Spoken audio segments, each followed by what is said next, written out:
Hey guys, what's up? It's Heather with the Moscow. Let's do that where I'm not sighing so much. Hey guys, what's up? It's Heather with the Moscow, and today we're out here planting our potatoes. So potatoes and root crops are super fun to grow. If you've never grown them before, please do it. It's super fun. You stick them in the ground, they look great, and then they die back and you're like, what do I have? And then you get to dig them up and see. So this year I'm going to be growing my root crops. I never grow my root crops in the ground. I live in East Tennessee, Zone 7B, and the ground is entirely too hard for that. They will not make it. So my potatoes, carrots, all that kind of stuff, other than my onions, but my garlic bulbs, all that kind of stuff gets grown above ground somewhere. And this year we're growing them in these grow bags that I got on Amazon. I will link them in the description below. I have put a little bit of land and seed comp. They're filled primarily with noisy bird. Filled primarily with espoma potting soil. I went back and forth between doing a potting soil and a raised bed mix, but we did go with potting soil. So we got the espoma organic potting soil. I topped it off with just a little bit of land and seed compost and some biotone starter fertilizer, and we're going to plant our potatoes in here. Now, I know that you can take potatoes and you can chip them up into pieces as long as they've got a couple of viable eyes on them. Let them dry for a day or two so they'll scab over so they don't rot in the ground on you. But we're not going to do that because I'm lazy. So I brought out my invoice so I could see what I ordered. I got these from Gurney's. I definitely wanted to do Yukon Golds because I love my Yukon Golds. Oh, it says right here I don't need my invoice. My Yukon Golds did really well last year. I love the flavor of Yukon Golds. Just tried and true, really good potato. And you don't have to peel them because sometimes when you grow potatoes at home, they're not all like giant like the Idaho potatoes you get in the store. And so ain't nobody got time for peeling their potatoes. So I got some Yukon Golds here. They're like a yellowy flesh, pretty buttery, love them. Potatoes never go bad in my house. I don't have to worry about storing them because they don't go bad. And then I got some wild card varieties. I got some Purple Majesty potatoes. I thought those would be fun. And some Kennebecks because I've never grown those before and I thought that would be fun. So we're going to put these in the ground here. Let me get my instructions. Hold on. So 4 inches, 6 to 8 inches deep is what we're gonna go. And honestly, I'm probably just gonna measure that my hand is, phone is proper. So my hand is approximately 6 inches to my wrist. And I'm just gonna shove it down in there. This should be light and fluffy enough that it's not even a problem. So, and 8 to 10 inches apart. Oh, it says 8 to 10 inches apart and covered with 3 inches. I think I'm just gonna shove it 6 inches down. 3 per bag, right? That seems about right, right? So let me get some gloves.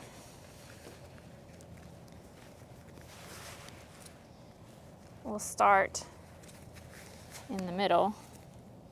So we're gonna go Kennebec and the Royal Majesty second. Let's do our Yukon Golds first. The other benefit to putting them in the grow bag, so I'm just gonna take my grow bag here. By the way,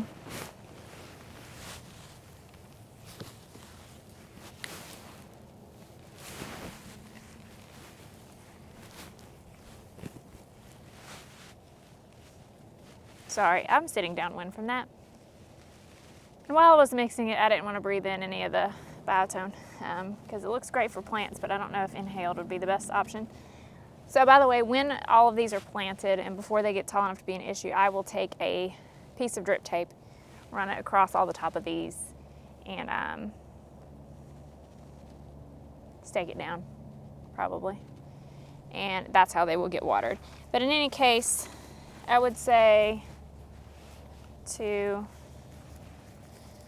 4 potatoes per bag maybe, and then just shove them down about 6 inches.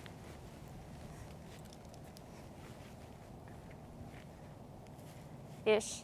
Some of these do have a significant amount of rock at the bottom because before I had the soil to put them in, I set them all out here and then they were blowing in the tornado watch we had, so that was kind of a fail. Thank goodness we were all okay. So in any case, we're just gonna do it just like that. The other benefit to using the grow bags is this summer, instead of digging them, I can cut the tops off of them. I think I'm gonna get a piece of hardware cloth and stretch it over like 4 2x4s, and then lay that over my garden cart while it's empty. It ain't usually empty.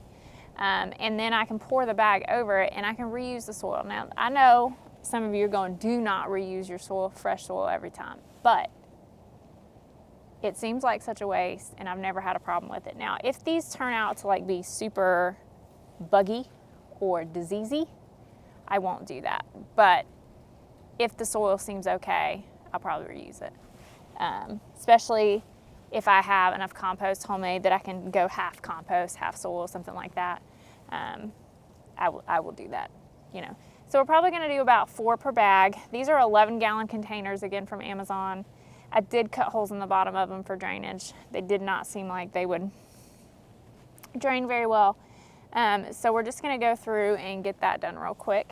Again, the other, like I said, I can dump the bag out. I'll have my potatoes sitting right there, reuse the soil. I'm gonna do the same thing with my dahlia bulbs because I've got 20-something dahlias coming. My mother-in-law bought me some beautiful dahlias for Christmas. She asked me which kind I wanted. I was like, just pick something you like. I haven't ever met a dahlia I didn't like. And let me tell you, she picked some really beautiful varieties. So I'm very excited to grow those. But again, into the season, I can just cut the foliage off of them, and to get the tubers out, I can dump them over the same hardware cloth over 2x4 situation and not have to dig my tubers because I want to keep them and move them somewhere else. So let's get after these potatoes.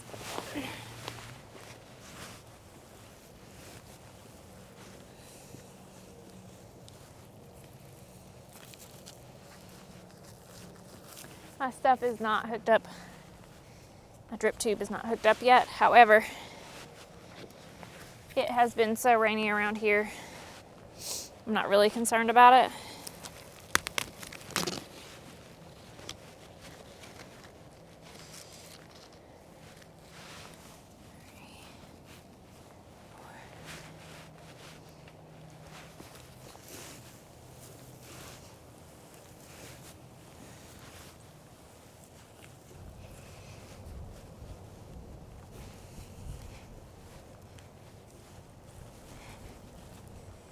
Number one.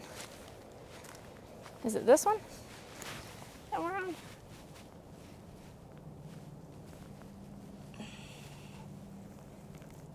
Uh-oh. There's definitely a potato.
Alrighty, so we've gotten all those planted now. So they will be in the ground for about 120 days or 4 months. So sometime in July, middle to end of July, we'll be able to harvest those. Generally what happens is they will come up as plants. You need to keep an eye on them because if the actual potato tubers themselves get exposed to sunlight, they'll turn green. They're actually bad. So keep an eye on them. If you need to do that, you can add some more soil. But the plants will turn up, be green and pretty, and then they'll flower once the flowers are done and it starts to die back. That's when you want to harvest them, and then you'll put them in somewhere to cure for a day or two. So just lay them flat somewhere that's dry and cool, and let those skins get nice and hard so that they don't rot on you. Last year, I waited until my plants died almost all the way back before I harvested them. 2 reasons: I was sick and lazy, and because I had read somewhere that was the thing to do. But I had a lot of rotten tubers in there. And so this year, I'm not gonna do that. I'm gonna wait till they start to turn yellow. Once the plants start to turn yellow and kind of die off and they're done flowering, but before they look like they're dead, I'm gonna go ahead and cut the tops off, flip these out, and harvest them. So that's gonna be it for me in this video. I am super excited y'all to be out here getting stuff in the ground. It's 65, 64 degrees out here, and it feels amazing. I've gotten a lot of my spring crops done this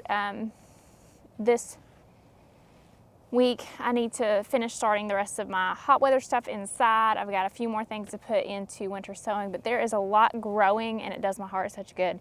So thank you guys so much for watching. Comment below the things that you're planting right now, the potato varieties that you're using, if you've ever grown them in grow bags before. Thank you so much for watching. We'll see you in the next one.